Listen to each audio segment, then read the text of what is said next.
Hamdan wa syukran lillah, asyhadu an la ilaha illallah wa asyhadu anna Muhammadar Rasulullah sallallahu alaihi wa ala alihi wa sahbihi wa man tabi'ahum bi ihsan, amma ba'd. Ada sebuah hadis yang sahih muttafaq alaih, lagi disepakati kesahihannya oleh semua umat Islam, di mana Nabi sallallahu alaihi wasallam bersabda, "Man mata wa alaihi siyam fa shoma anhu waliyuhu." Siapa yang meninggal dan dia masih punya utang saum, maka harus disaumkan oleh walinya. Utang saum di sini bisa saum Ramadan atau saum nazar, karena yang wajib itu dua. Kalau saum sunat tentu tidak dikategorikan utang.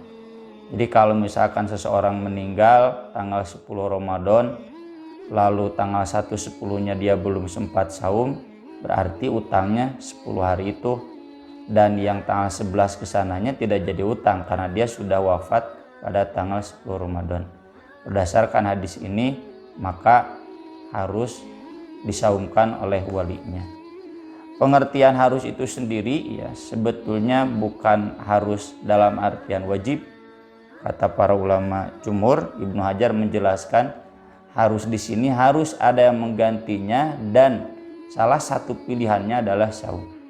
Jadi saum ini bukan satu-satunya pilihan, melainkan ada pilihan yang kedua, yaitu al-it'am, atau bahasa sederhana kitanya fidyah.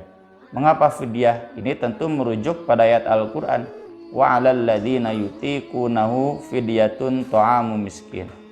Orang yang memang lemah maka dia fidyah. Jadi jangankan dia lemah sampai meninggal dunia, kalaupun tidak meninggal dunia, dia tidak sempat akan bisa membayar kodoknya, maka dia disyariatkan fidyah atau memberi makan seorang miskin.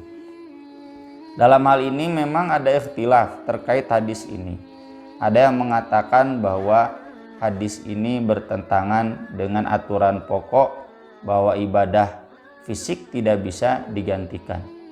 Maka jawabannya, aturan pokok itu kan fikih saja, sementara hadis ini jelas sabda Nabi. Apalagi jika dikiaskan pada sholat juga kan nggak bisa diganti sama yang lain. Jawabannya, kalau sudah ada hadis sahih maka tidak boleh ada kias dibanding-bandingkan dengan ibadah lain.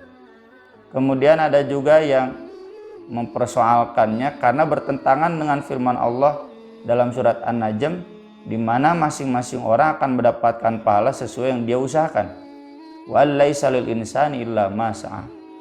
Maka tentu yang dimaksud ayat itu, kalau kita perhatikan ayat-ayatnya, itu ditujukan kepada orang yang berdosa.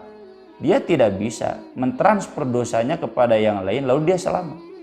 Atau seseorang yang mengatakan biar dosa kamu saya tanggung, itu nggak bisa. Walaisa lil insani illa ma sa'a.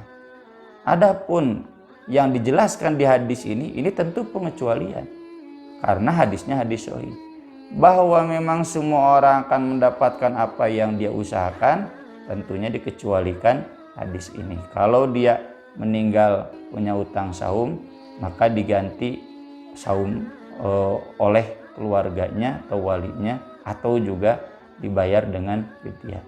Dan sebetulnya ada banyak kasus lain di mana Nabi SAW menjelaskan ada kemungkinan seseorang dapat pahala dengan sebab amal orang lain, bukan dari amal dia. Contoh ya, sebagaimana yang populer dalam hadis tentang sunnah hasan. Orang yang memberi satu contoh yang baik, sunnah hasanah, atau yang memberi contoh yang jelek, sunnah sayyi'ah, kata Nabi, dia akan mendapatkan pahalanya, atau kalau yang jelek dosanya, juga pahala dari orang-orang yang mengikutinya. Kalau ada 100 orang yang mengikuti dia, maka pahala 100 orang itu kena kepada dia, tanpa mengurangi pahala dari 100 orang tersebut. Atau seperti hadis yang terkenal, orang tua bisa selamat dengan sebab doa anaknya yang soleh. Bisa diangkat derajatnya di akhirat dengan sebab anaknya yang menjadi ahli Al-Quran. Itu hadis-hadis tersebut tentu tidak gugur hanya karena bertentangan atau difahami bertentangan dengan ayat wa allaisa lil insani illa ma sa'a.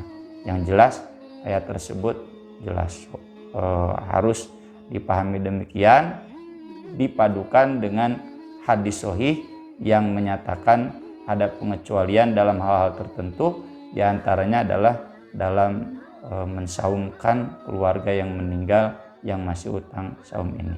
Dan sekali lagi sebagaimana tadi dikemukakan oleh jumhur ulama, karena hadis ini sahih berarti bisa diamalkan dan sekaligus menjadi pilihan di samping amal yang disebutkan dalam Al-Quran, yaitu fidyah. Aqulu qouli hadza wa astaghfirullah li wa lakum. Subhanallah wa bihamdi subhanallahil azim wassalatu wassalamu ala rasulina karim. Wassalamualaikum warahmatullahi wabarakatuh.